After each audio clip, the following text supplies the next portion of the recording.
이사야 63장 1절부터 19절 말씀 가지고 함께 은혜 나누고자 합니다.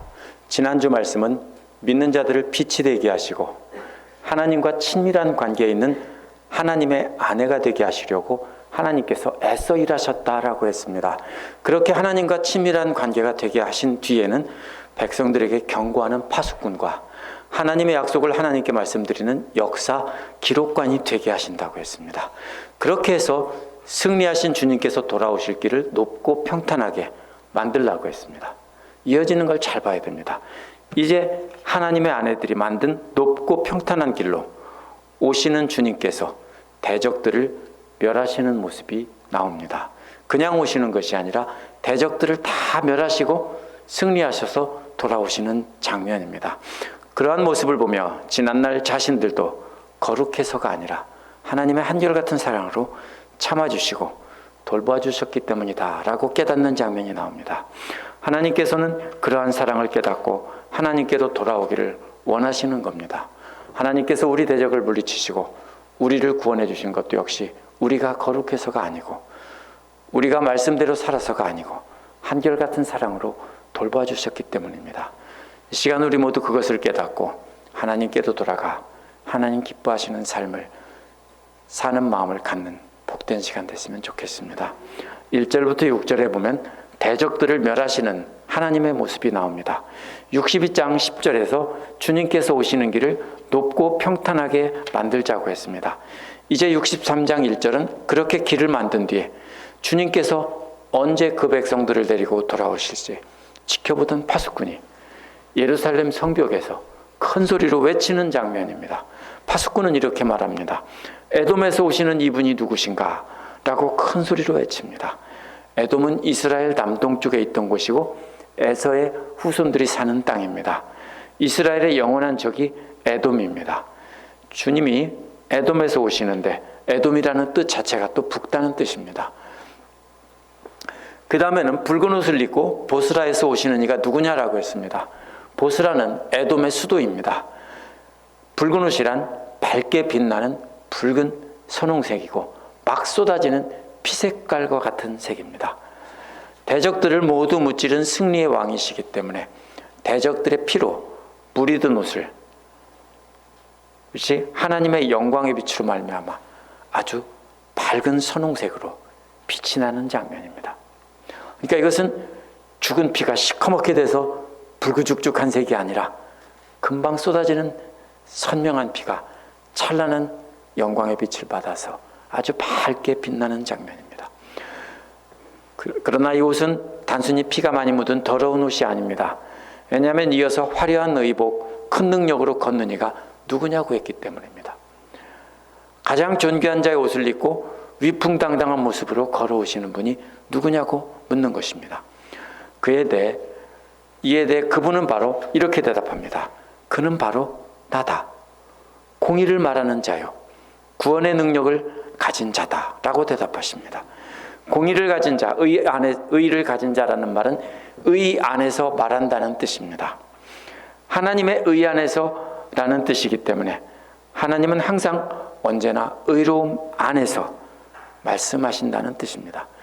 의로움 안에 잠겨서 말씀하시면 의롭지 않은 말은 전혀 하시지 않으신다는 뜻입니다. 항상 의로움 안에 계시며 말씀하실 수 있는 분은 하나님 한 분뿐입니다. 우리는 왜냐하면 죄를 짓고 의롭지 않은 상태에서도 말할 수 있기 때문입니다. 또 구원의 능력을 가진 자라고 했습니다. 대적을 완전히 물리치실 수 있는 권능을 가지셨기 때문에 그 백성들을 대적의 손에서 구원하실 수 있는 겁니다. 따라서 그분은 항상 의로움 안에서 말씀하실 뿐만 아니라 실제로 악한 대적들은 심판하시고 그 백성들은 구원하시는 힘이 있는 분이라는 겁니다. 의란 무엇입니까?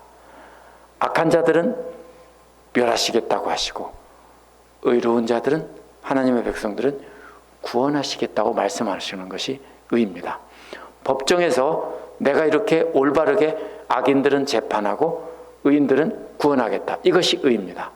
그래서 실제로 그렇게 악인들은 멸하시고 그 백성들은 구원하는 것이 행동으로 나타난 의입니다. 말로 나타난 의와 행동으로 나타난 의 두 가지 다 하나님은 말씀으로도 의롭게 말씀하시고 선언하시고 행동으로도 의롭게 구원하신다, 이 뜻입니다. 2절은 이제 위대하신 전사가 파수꾼에게 가까이 오자 파수꾼이 묻는 말입니다. 그런데 한국말에는 존댓말이 있기 때문에 이렇게 번역하지 말고 이렇게 번역해야 더 맞습니다. 어째서 당신의 옷이 붉으며 어째서 포도주 틀을 밟는 사람의 옷과 같으십니까? 이렇게 물어야 됩니다. 왜냐하면 상대는 하나님이시기 때문입니다. 물론 원어에는 존댓말은 없습니다. 그러나 우리가 이해할 때는 그렇게 이해하는 것이 좋겠습니다. 승리하고 개선한 왕의 옷이 붉은 이유는 대적들의 피 때문입니다. 하나님의 의로 악한 대적을 멸하시겠다고 선언하셨는데 실제로 그렇게 멸하셨기 때문입니다. 그래서 피가 튀겼습니다.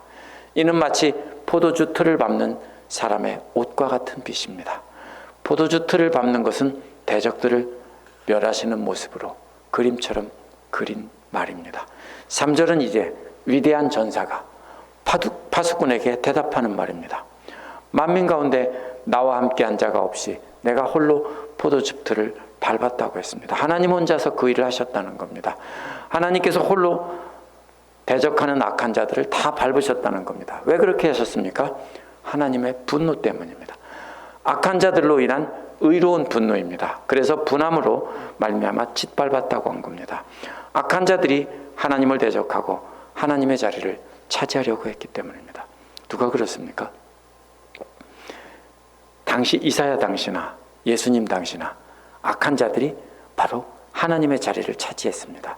바로 그것을 말씀하시는 겁니다. 그래서 그들의 선열이 내 옷에 튀어 내 의복을 다 더럽혔다고 했습니다.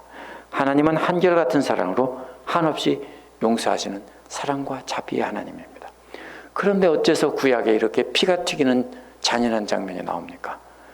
그러나 하나님은 때가 되면 의로운 분노를 터뜨리시고 진노하셔서 원수들을 완전히 밟아 터뜨리시는 겁니다. 그것이 의입니다.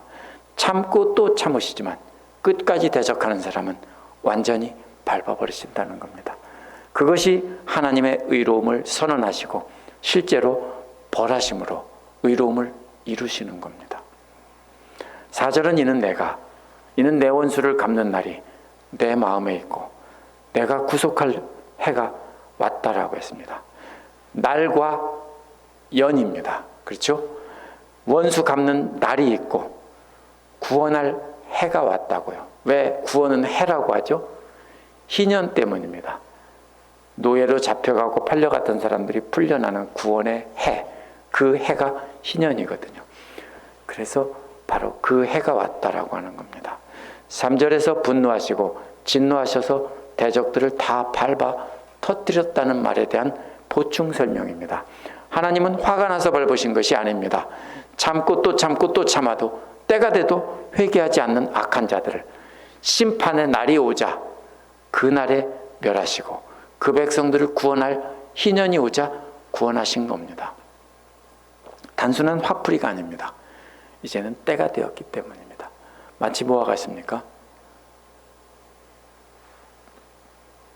곡식과 가라지가 섞여 있을 때 왜 가라지를 당장 뽑지 않습니까? 할 때 그대로 두어라. 언제까지? 심판의 날까지 그대로 둡니다. 왜요? 의인들을 보호하기 위해서입니다. 오늘날도 왜 하나님은 악인들을 당장 심판하지 않으세요? 어째서 당장 저 사람을 정죄하고 쫓아내거나 벌을 주거나 이렇게 하지 않으세요? 라고 한다면 우리는 이 말씀에서 찾을 수 있습니다. 언제까지요? 하나님께서 심판의 날, 피가 튀기는 날까지 참으시는 거고 우리를 구원하실 그 희년까지 참으신다는 뜻입니다. 그러나 때가 되면 원수들을 멸하시고 그 백성들을 구원하실 날이 온다는 겁니다. 5절 앞부분은 내가 본즉 도와주는 자가 없고 붙들어주는 자도 없으며 이상하게 여겨 내 팔을 나를 구원해 줄 자도 없다라고 했습니다. 제가 개역 성경을 지금 인용하고 있습니다. 비교해서 보시라고요. 붙들어 줄 사람이 없다는 말은 떠받쳐주는 사람이 없다는 겁니다. 어떤 장면이 생각납니까? 모세가 손을 들고 있을 때, 그죠? 양쪽에서 받치고 있던 장면이 생각납니다. 아무도 하나님 편에 서서 하나님의 팔을 붙들어 줄 사람이 없었다는 겁니다. 아무도 하나님 편에 서서 도와주지 않고 하나님 홀로 싸우셨다는 겁니다. 또 네 분이 나를 붙들었습니다 라고 했습니다. 하나님을 떠받쳐 줄 사람이 아무도 없고 오직 누가 떠받쳐 줬냐면 하나님의 진노가 하나님을 떠받쳐 줬다는 겁니다. 그래서 하나님의 진노가 하나님의 팔을 높이 떠받쳐 줘서 그래서 바로 그렇게 하나님께서 대적들을 멸하시고 그 백성들을 구원하셨다는 것입니다. 5절은 주님이 홀로 진노하셔서 대적들을 팔로 치신 그림이라면 6절은 이제 쓰러진 대적들을 발로 짓밟으시는데 누가 밟습니까? 주님이 홀로 짓밟고 계시는 그림입니다. 내가 노함으로 말미암아 만민을 짓밟았으며 라고 했기 때문입니다. 내가 분함으로 말미암아 그들을 취하게 했고 그들의 선혈이 땅에 쏟아지게 했다고 했기 때문입니다. 무슨 말입니까? 진노의 잔을 그들이 마셨다는 겁니다. 뭘 마셨습니까? 사약을 마시고 피를 토하는 장면입니다. 하나님의 진노의 잔이 그들에게 쏟아졌고 그들이 취한 것은 바로 자신들의 피입니다. 대적들은 자신들의 피의 잔에 취한 것이고 비틀거리며 쓰러진 것입니다. 그들의 피가 땅바닥에 쏟아졌습니다. 포도주 틀에 담긴 포도들처럼 으깨어지고 밟혀서 포도주가 나오고 자신들이 그 포도주에 빠져서 죽는 그림입니다. 그렇게 대적들을 완전히 멸하셨기에 붉은 피로 물든 옷을 입고 개선하시는데 그러나 그 피는 조금 튀기면 흉하겠지만 빈 곳이 하나도 없이 완전히 다 튀겨 젖으면 그것이 햇빛을 받아서 빛나면 찬란하고 아름답게 빛나는 겁니다. 7절에서 14절은 한결같은 사랑으로 우리를 돌봐주시는 하나님이 나옵니다. 이제 7절부터는 지난 일을 회상하는 겁니다. 하나님께서 지금까지 이스라엘에게 베푸신 일을 회상하는 것입니다. 자신들이 살아남고 구원을 받은 것도 생각해 보니까 자신들이 거룩하거나 잘한 것이 없다는 것을 깨달은 겁니다. 대적들이 완전히 짓밟혀서 다 포도주처럼 다 붉은 물이 돼버렸는데 그렇게 오신 주님을 보니까 두려운 겁니다. 우리도 똑같이 저렇게 짓밟혀져야 되는데 결코 잘한 것이 없다라고 하는 것을 깨달았습니다. 여호와께서 우리에게 베푸신 자비는 원어에서 여호와의 헤세드입니다. 그렇게도 하나님을 거역하고 딴 길로 갔던 이스라엘을 계속해서 구원해서 제자리에다 갖다 놓으시고 또 제자리에다 갖다 놓으시고 또 제자리에다 갖다 놓으신 그 은혜를 말하는 것입니다. 구약 성경을 피상적으로 읽으면 하나님은 진노의 하나님이고 신약에 나오는 하나님은 자비의 하나님이다 이렇게 말하는 분들이 많습니다. 그러나 자세히 보면 하나님의 진노는 너무 당연합니다. 왜냐하면 참고 또 참고 참으시다가 깨닫기 위해서 벌을 내리셨기 때문입니다. 구약 전체가 하나님의 한결같은 사랑으로 가득합니다. 하나님께서 그렇게 한결같은 사랑으로 참아주시지 않았다면 자신들도 대적처럼 그렇게 완전히 밟혀서 터져버렸을 것입니다. 그걸 생각하면서 주님께서 자신들에게 해주신 그 은혜를 찬양한다는 것입니다. 그 찬양의 근거는 이제 어린아이를 키우는 그림으로 전달합니다. 번역된 본문에는 나타나 있지 않지만 이걸 놓치면 안 됩니다. 그의 사랑을 따라 라는 말인데요. 사랑이라는 말은 젖을 뗀다고 할 때 쓰는 말입니다. 이제 어린아이가 젖을 뗄 때까지 주님께서 젖먹이를 보살피듯이 자신들을 보살펴 주셨고 이제 젖을 떼었다라는 뜻입니다. 이러한 말이 두 번이나 나옵니다. 어떻게 보살펴 줬었습니까? 원어에서 그 다음에 나오는 말은 큰 은총인데요. 많은 선하심이라는 뜻입니다. 젖먹이를 돌보듯 정성껏 돌봐주시되 먼저 많은 선하심으로 베풀어 주셨다는 겁니다. 어린아이들을 키우고 젖을 먹여 키우려면 어떻습니까? 어른처럼 대하면 못 키워요. 왜냐하면요, 애기들은 말 잘 듣는다고요? 거짓말하지 마세요. 기기만 시작하고 걷기만 시작해도 끊임없이 배반해요. 그렇죠? 끊임없이 제멋대로 하고 끊임없이 나쁜 짓을 해요. 그렇죠? 부모를 대적하죠. 안 그런 애기 있어요? 그럼 어디 아픈 거예요? 그죠? 모든 아기들이 다 그래요. 하지 말라는 거 꼭 하죠. 바로 그래요. 그런데도 그렇게 정성껏 돌봐주셨다는 거예요. 그런데 이 아이가 조금 자랐어요. 많이 아플 때. 그래서 이스라엘이 어려움을 당했을 때 불쌍히 여기심으로 돌봤다는 말은요, 어린아이가 조금 자라서 많이 아플 때 정성껏 돌보신 하나님의 모습이에요. 다 그런 경험이 있을 거예요. 제가 젖 먹고 젖을 떼서 아주 어릴 때, 저는 기억이 나지 않지만 밤새 아팠대요. 병원에 갔다 왔는데도 열이 내리지 않고 펄펄 끓어서, 그 당시에는 그렇게 되면 어떻게 됩니까? 아침에 되면 이제 갖다 묻어야 될 모양이다. 그렇게 하면서도 어머니는 밤새 수건을 짜서 찬물로 머리를 적셔주시고 배를 걷어서 닦아주시면서 밤을 꼬박 새우셨답니다. 우리 어머니만 그런 게 아니라 다들 그런 경험이 있다는 것을 들으셨을 겁니다. 근데 아침에 깜빡 졸으셨는데 보니까 제가 열이 내렸더랍니다. 그래서 제가 지금 여기 있어요. 병원에 가도 안 되던. 이게 뭡니까? 그 두 번째 그림은, 첫 번째 그림이 젖먹이를 돌보는 그림이라면 두 번째 그림은 아플 때 정성껏 돌보시는 하나님의 그림입니다.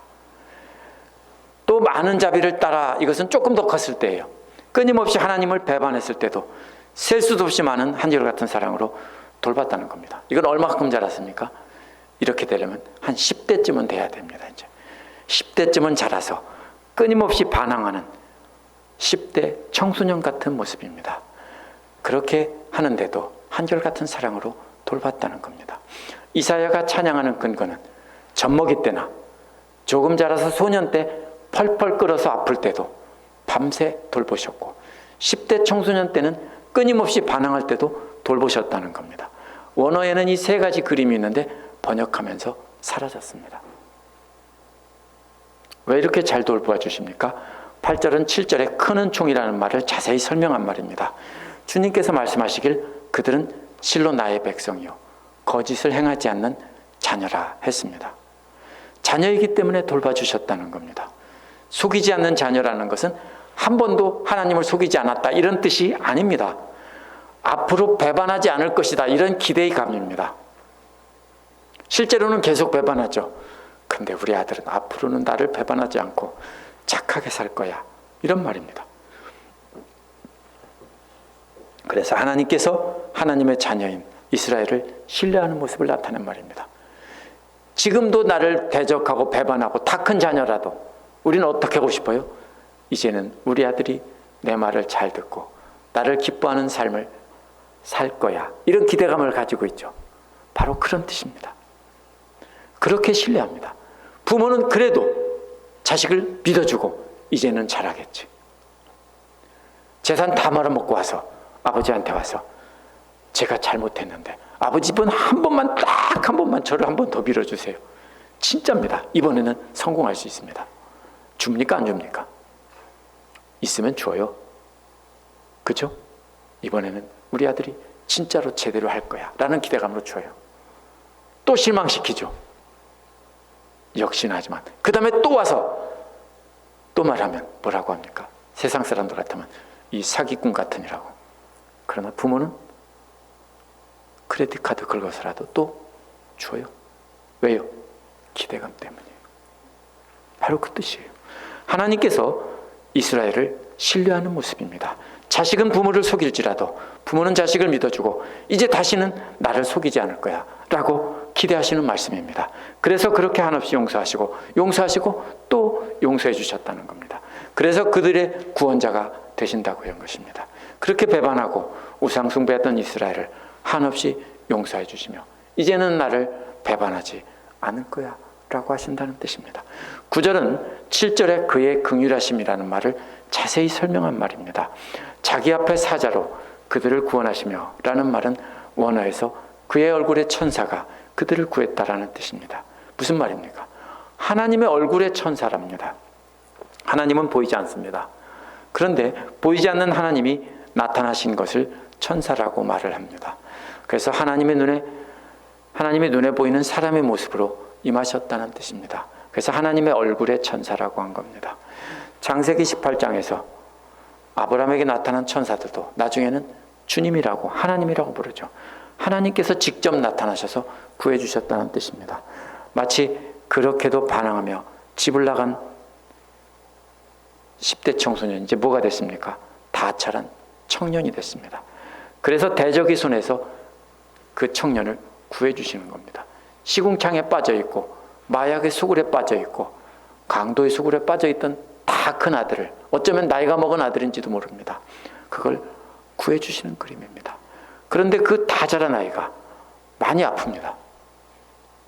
건져냈는데도 많이 아파요. 그래서 그 아이를 직접 안아주시고 눈물 젖은 손으로 구열을 시켜주시며 어루만져 주시는 엄마의 모습과도 같습니다. 근데 저처럼 아기 모습이 아니에요. 어쩌면 저처럼 늙은 아들인지도 몰라요. 그런데도 그 아들을 구해다가 어루만져 주시고 눈물 젖은 옷으로, 눈물로 열을 식혀주는 그림이에요. 10절은 이제 7절에 그 많은 자비라는 말을 자세히 설명했는데요. 이제 이스라엘은 다 자라서 반역하는 불량배와 똑같이 됐습니다.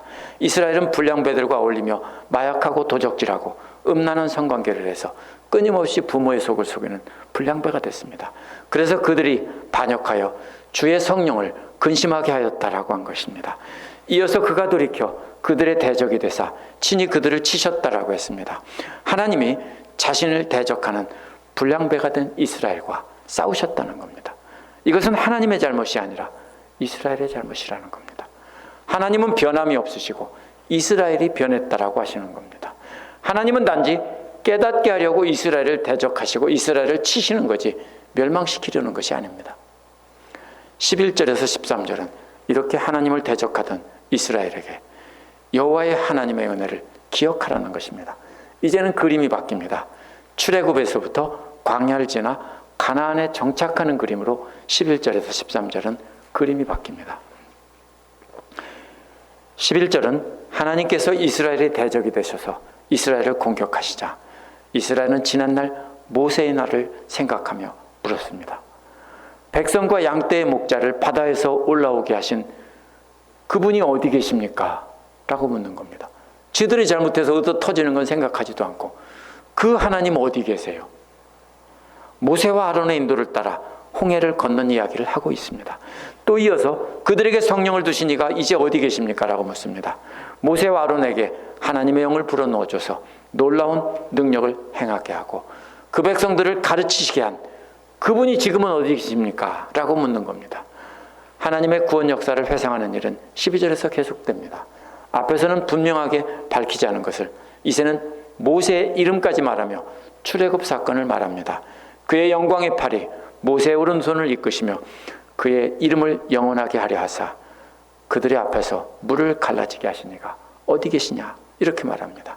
하나님의 영광의 팔이 모세와 함께 하셔서 모세가 홍해를 칠 때 갈라지게 하고 구원해 주셨다는 겁니다. 그분이 어디 계시냐는 겁니다. 13절은 그들을 기품으로 인도하시되 광야에 있는 말같이 넘어지지 않게 하시니가 어디 계시냐고 묻습니다. 말이 광야를 달리듯이라는 말은요, 말이 깊은 바다를 달려가는 모습을 비유로 나타낸 겁니다. 이스라엘 백성들은 바다를 걷고 있는데 메마른 사막을 달리는 말처럼 그렇게 마른 땅처럼 달려간다는 겁니다. 그렇게 거침없게 통과하게 하신 그분이 지금은 어디 계십니까? 14절 앞부분은 여호와의 영이 그들을 골짜기로 내려가는 가축같이 편히 쉬게 하셨다라고 합니다. 이는 높은 지역의 풀밭에서 풀을 뜯긴 다음에 물이 어디에 있습니까? 낮은 골짜기에 있습니다. 낮은 골짜기로 데리고 나와서 그늘에서 물가에서 양떼에게 물을 먹이게 하고 쉬게 하는 모습입니다. 무슨 그림입니까? 이제는 출애굽이 아니라 광야를 헤매는 장면입니다. 목자들은 광야를 다니면서 풀이 있는 곳을 뜯어먹이다가 뜨거운 낮이 되면 계곡으로 깊은 골짜기로 내려가서 거기에서 물을 먹게 합니다. 광야에서 만나로 먹이시고 반석에서 샘물이 나게 하셔서 쉬게 하시는 그 그림을 이렇게 광야의 목동의 그림으로 설명한 것입니다. 14절 뒷부분은 주께서 이와 같이 주의 백성을 인도하사 그 이름을 영화롭게 하셨습니다 라고 했습니다. 계속해서 과거에 그렇게 인도하셨던 하나님 당신은 지금 어디 계시냐고 묻다가 갑자기 하나님이 인도하셨던 일을 인정합니다. 왜요? 회상을 해보니까 그렇게 놀라운 은혜로 인도하셨는데도 하나님께 반역했다는 것을 드디어 발견한 것입니다. 그럼에도 불구하고 계속해서 인도하고 먹이시고 쉬게 하셨다는 것을 이제 발견한 겁니다. 그리고는 하나님의 잘못이 아니라 자신들의 잘못이라는 것을 깨달았다는 것입니다. 그래서 입을 다물고 이름을 영화롭게 하셨다라고 이제 인정하고 있습니다. 15절에서 19절은 이제 그렇게 인정한 사람들이 이렇게 회개하고 돌아오기를 기다리시는 하나님의 모습이 나옵니다. 15절은 하늘에서 굽어 살피시며라는 말로 시작합니다. 하늘에는 우리가 눈에 보는 이 하늘이 아닙니다. 우주공간도 아닙니다. 어떤 우주 비행사가 우주공간에 나가보니까 하나님이 거기에 안 계셨다. 아니에요. 하나님은 거기 계신 분이 아니에요. 바로 하나님이 계신 곳을 하늘이라고 한 것입니다. 굽어 살펴달라는 말은 보고 생각해달라는 것입니다. 이어서 주의 거룩하고 영화로운 처소에서 보옵소서라고 했습니다. 하나님이 계신 곳을 이번에는 거룩하고 영화로운 곳이라고 했습니다. 하늘이라고 하다가 거룩하고 영화로운 곳입니다. 본다는 말은 사실을 알아달라는 뜻입니다. 자신들의 처지를 보고 불쌍하게 생각해 주시고 또 자신들의 마음을 알아달라는 것입니다. 15절 뒷부분은 주의 열성과 능하신 행동이 이제 어디 있습니까? 라고 묻습니까? 주님의 열성과 그 힘이 이제 어디 있냐는 겁니다. 63장 12절에서 14절에 나온 출애굽 사건 때 하나님의 그 열성과 그 힘이 이제 어디 있냐고 묻는 겁니다. 그렇다면 지금은 어떤 겁니까? 출애굽 때가 아니라 가나안 땅에 정착했을 때입니다. 하나님은 자신들이 당하는 어려움을 보지도 못했기 때문에 그럴 것이라고 생각해서 자신들을 보고 생각하고 알아달라고 하는 겁니다. 주님께서 베푸시던 간곡한 자비와 사랑이 내게 그쳤습니다 라고 말했습니다. 주님께서 베푸시던 간곡한 자비라는 말은 하나님의 내장이 요동친다는 말입니다. 불쌍히 여기는 마음이 들 때 속이 내장이 찌릿찌릿하게 아프고 속이 쓰린 것과 같은 마음을 표현한 것입니다. 주님의 자비는 부모가 자식을 사랑하는 마음이나 같은 배에서 나온 형제 간의 사랑을 가리키는 말입니다. 그러한 하나님의 긍휼과 자비가 이제 자신으로부터 떠나 있다는 겁니다. 16절은 그래서 주는 우리 아버지시라고 한 겁니다. 앞에서 아버지의 사랑, 자식을 불쌍히 여겨서 창자가 요동치는 것과 같은 그 사랑이 이제 떠나 있다고 느끼기 때문에 주는 우리의 아버지가 아니십니까? 이렇게 말한 겁니다. 이어서 아브라함은 우리를 모르고 이스라엘은 우리를 인정하지 않을지라도 주는 우리의 아버지라고 말합니다. 이스라엘이 나라가 아니라 야곱을 가리키는 말입니다. 야곱의 새 이름이 이스라엘이기 때문입니다. 이스라엘의 믿음의 조상이고 또 혈통의 조상인 아브라함과 야곱 둘 다 자신들을 인정하지 않는다고 해도 하나님은 분명히 자기들의 아버지라는 겁니다. 옛날부터 주의 이름을 우리의 구속자라고 하셨거늘이라고 했습니다. 구속자란 값을 지불하고 땅을 회복시켜주는 분이라는 뜻입니다. 또다시 값을 지불하고 회복시켜달라는 겁니다. 왜요? 가나안 땅에 들어왔는데 이제는 그 땅을 또 뺏겼습니다. 그래서 뭐라고 합니까? 다시 그 땅을 사서 회복시켜달라는 겁니다. 우리는 모르지만 이제 보니까 출애굽 때부터 계속해서 이스라엘 역사를 따라서 지금 말하고 있는 겁니다. 17절은 여호와여 어찌하여 우리로 주의 길을 떠나게 하시며 우리의 마음을 완고하게 하사 주를 경외하지 않게 하십니까? 라고 했습니다. 이는 자신들 스스로의 힘으로는 반복된 죄악의 틀에서 벗어날 수 없다는 겁니다. 구약을 보면 그렇습니다. 하나님이 구해주시고 선지자를 통해서 사사들을 통해 구해주시면 조금 있다 또 범죄합니다. 구해주시면 또 범죄하고 또 범죄가 계속 반복됩니다. 그러므로 자신들의 힘으로는 그 죄악의 틀에서 벗어날 수 없다는 겁니다. 이제 그 죄악의 굴레에서 빠져나와서 주님의 길을 걷도록 주님께서 도와주셔야만 가능하다는 겁니다. 자신들은 책임이 없다는 뜻이 아닙니다. 한 번 더 자비를 베풀어 주셔서 하나님께로 돌아오게 해달라는 겁니다. 그러나 자신들은 돌아갈 능력이 없기 때문에 하나님께서 우리에게 한 번 더 돌아와 주시면 안 되겠습니까? 이런 뜻입니다. 그러면 우리가 이제는 다시 하나님과 동행할 수 있을 겁니다. 이런 뜻입니다. 18절은 주의 거룩한 백성이 땅을 차지한 지 오래지 아니하여서 우리의 원수가 주의 성소를 유린했다고 했습니다.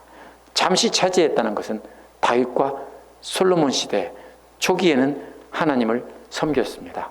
그러다가 언제 뺏겼습니까? 바벨론 포로기에 뺏겼습니다. 그 이후에는 다윗과 솔로몬 시대 이후에는 거짓으로 섬기는 자들이 성소를 차지하고 짓밟았습니다. 그때는 이스라엘 왕이 다스리고 있었지만 실제로는 거짓으로 섬기는 왕들이 또 종교 지도자들이 그 자리를 차지했었습니다. 나중에는 그래서 이방 나라가 쳐들어와서 짓밟게 하신 겁니다. 그 역사를 말하는 겁니다. 이제 다시 그 성소를 되찾게 해서 거룩하게 섬기게 해달라는 겁니다. 19절은 우리는 주의 다스림을 받지 못하는 자 같으며 주의 이름으로 일컬음을 받지 못하는 자 같이 되었다라고 말합니다. 이사야는 오늘날 이스라엘 사람들이 생각하는 것처럼 하나님이 개입하셔서 이제 이스라엘이 다시 성소를 차지하고 세계를 지배하게 해달라는 뜻이 아닙니다. 그렇게 이스라엘이 범죄하고 끊임없이 떠났는데도 하나님께서 벌하셔서 그 죄를 멈추게 하지 않으시는 것을 말하고 있는 것입니다. 이제 하나님께서 강제로라도 돌이키게 하고 멈추게 해서 하나님께서 돌아와 주실 수 없는지요? 이렇게 간청하고 있습니다. 다시금 거룩하게 하셔서 하나님의 소유로 불리워지게 할 수는 없는지요? 라고 부탁하고 있습니다.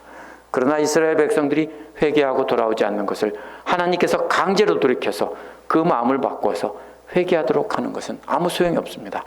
마치 변심해서 돌아선 연인을 약을 먹여서 다시 마음이 자기 계획으로 돌아오게 한다면 약 기운이 떨어지면 다시 변심할 것이 때문입니다.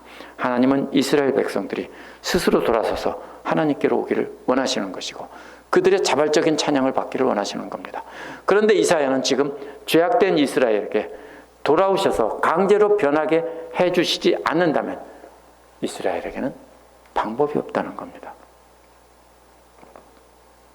무슨 얘기입니까? 구약은 그렇게 해서 끝났습니다. 방법이 없었어요. 그래서 어떻게 합니까? 하나님께서 메시아를 보내서 그 아들 예수를 보내서 우리를 구원할 길을 다시 열어주지 않으면 방법이 없다고 이사야는 말하고 있는 것입니다. 오늘 말씀은 남은 자들이 하나님께서 오시는 길을 높이고 평평하게 만든 뒤에 그 길로 백성들에게 오시는 장면입니다. 피로 물든 옷을 입고 나타나신 장면입니다. 그런데 돌아보니까 자신들은 그 멸망한 대적들과 똑같다는 것을 발견한 겁니다. 그것이 전적으로 하나님의 은혜라는 겁니다. 우리도 어떻습니까? 혹시 이 중에서 우리가 잘해서 이 자리에 앉아 계시는 분 계세요? 하나님께서 젖먹이 어린아이 같은 백성들을 자라도록 돌보시는 장면, 청소년기까지 돌보시는 장면, 그런데도 집을 나가서 헤매는 자들을 다시 구해주시는 장면으로 나타냈습니다. 출애굽에서 광야를 지나 약속의 땅에 정착했지만 또다시 배반해서 그 성소를 뺏기고 방황하는 장면으로 설명을 했습니다. 그럼에도 불구하고 하나님께서는 그 아들을 구해다가 정성껏 간호하시며 치료하신다는 겁니다. 우리 역시 하나님께서 우리를 돌보지 않아서 어려움을 당하고 있는 것이 절대로 아닙니다. 하나님은 그토록 인내하고 용서하고 한결같은 사랑으로 사랑하셨지만 우리는 우리 탐욕에 따라 믿고요, 우리 생각에 따라 믿으면서 우리가 뭐라고 생각해요? 하나님의 자리에 앉았던 거예요. 하나님은 우리가 착하고 바르게 산다고 세상에서 돈 많이 주고 잘 먹고 잘 살게 하고 부자가 되게 하셨다가 그냥 끝나게 하시는 분이 아닙니다. 잠시 이 세상에 사는 동안 하나님 뜻에 따라 순종하게 하시고 그 말씀을 전하게 하시고 그래서 영원한 삶을 살게 하시려는 겁니다. 바로 하나님을 대적하던 불량한 아들과도 같은 우리인데도 불구하고 우리를 사랑해 주셔서 구하셨다는 것을 알고 찬양과 감사를 드려야 합니다. 그러나 우리의 거룩함이나 능력으로는 나갈 수 없기 때문에, 자격을 완전히 잃었기 때문에 하나님께서 우리에게 다가오신 분이 누구냐면 바로 우리 예수님입니다. 오늘 이사야가 말하는 끝부분은 바로 그것입니다. 우리는 자격이 없는데 하나님께서 한 번 더 다가와 주시면 안 되겠습니까? 오냐, 내가 한 번 더 다가가마. 그것이 바로 우리 주님이 이 땅에 오신 겁니다.